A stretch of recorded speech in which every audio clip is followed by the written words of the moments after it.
What's going on, guys? Welcome back to another episode of Lockdown Coverage. If you guys are new to the channel, my name's Daniel. On today's episode, I'm going to be doing a quick Dolphins video, quick Miami Dolphins update video that concerns the NFL draft. But before I get into that, I wanted to quickly get into NFL relevant news that just came out today, March 31st, that the NFL officially announced for the 2020 season, for the 2020 upcoming season, they are going to be changing the playoff format to 14 teams. They did announce that they are going to have that proposal in the CBA that approved a few weeks ago, I'm sorry.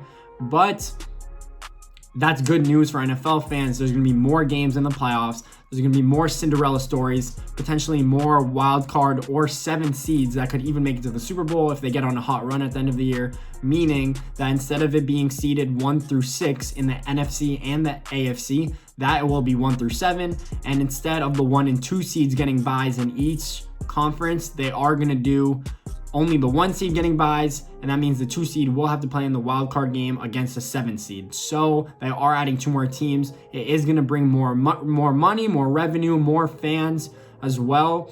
If your team isn't that good or went on a hot streak at the end of the year and they just barely got into the playoffs, they can potentially make some noise. So that's big news around the NFL. But I wanted to get to Dolphins updates. Really, that's what this video is going to be about. So big news that has been reported throughout the Dolphins community, throughout Miami and the Miami Herald and the Sun Sentinel, is that the Dolphins are seriously considering trading with the Cincinnati Bengals for Joe Burrow. So again, this is Dolphins perspective. This is Miami Dolphins perspective. I don't know what Cincinnati's currently thinking. No one knows what Cincinnati's currently thinking. They currently hold the number 1 pick in the NFL draft. Miami currently holds the 5th pick. I don't know what Cincinnati wants. If they have Joe Burrow in their draft plans, in their offseason plans as well, then he's basically off limit unless the Dolphins just are stupid and end up trading way too much for Joe Burrow. But then again, what is too much if you could potentially get your franchise quarterback that could play for you for the next 15 years? I'm assuming giving up a whole draft class and him succeeding for the next 15 years would be a good deal. So it's all whether or not Joe Burrow is truly worth it, if he's actually going to succeed in the NFL. I think the Bengals do have Joe Burrow in their draft or in their future. Just from the moves that they made this offseason, they bolstered their defense. They made some key free agent signings. They franchise tagged AJ Green, 30-year-old, 31-year-old wide receiver. Why would they be doing that if they're not going to get Joe Burrow? Obviously, this is a deep, or if you guys didn't know, this is a deep wide receiver class in terms of the NFL draft. So if they wanted to get, a younger wide receiver, they could have. They have Joe Mixon. They have good wide receivers across the board, not great. John Ross is okay. Auden Tate, low-key player that not a lot of people know about. They also have the other guy that I'm forgetting, number 83, Tyler Boyd. Tyler Boyd is also really good. So they are stacked on offense. That means I would have to guess that they are going to get Joe Burrow. All they need to do is maybe get an offensive line, and their offense would be pretty solid. It would probably be above the average echelon of every other offense in the league because Joe Burrow is that good. I personally think so.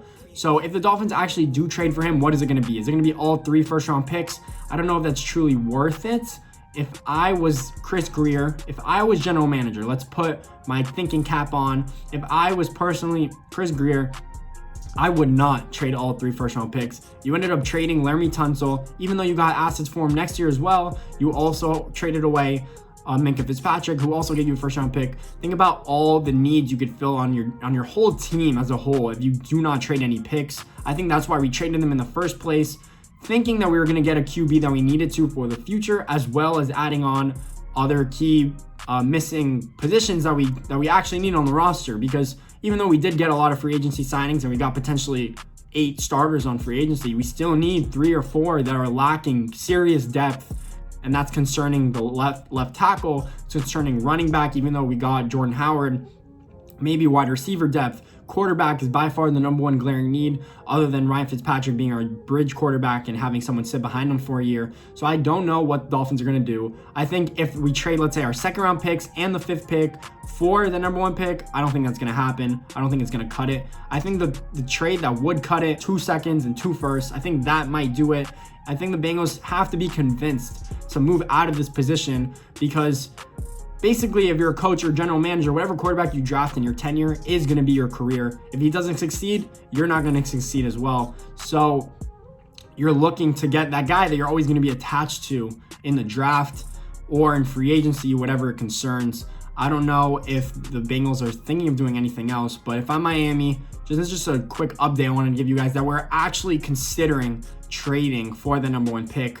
Again, I don't know if the Bengals want to, but if they are open to it, I'm open to it. Who cares what we end up giving up? We need a franchise quarterback. If we end up giving up too much, but Joe Burrow is that franchise quarterback, then what is too much? Franchise quarterback in the NFL, in any sport, quarterback is the number 1 most important position by far in any sport. It's not a competition.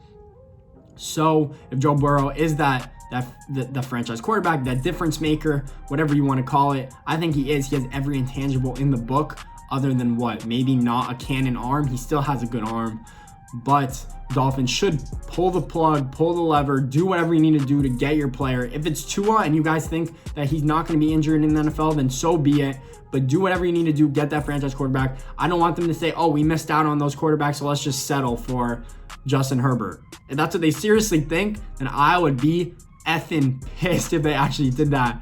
So I hope they don't. But that's just a quick little rundown I want to give you guys. Dolphins news. If you guys like the video, please make sure to leave a thumbs up. I'd really appreciate it. And hit that subscribe button. Don't forget that. More videos on the way, especially more Dolphin stuff. If you guys are Dolphins fans, I'm also covering NFL news and NFL updates for the draft. Can't wait for that. Thanks for watching.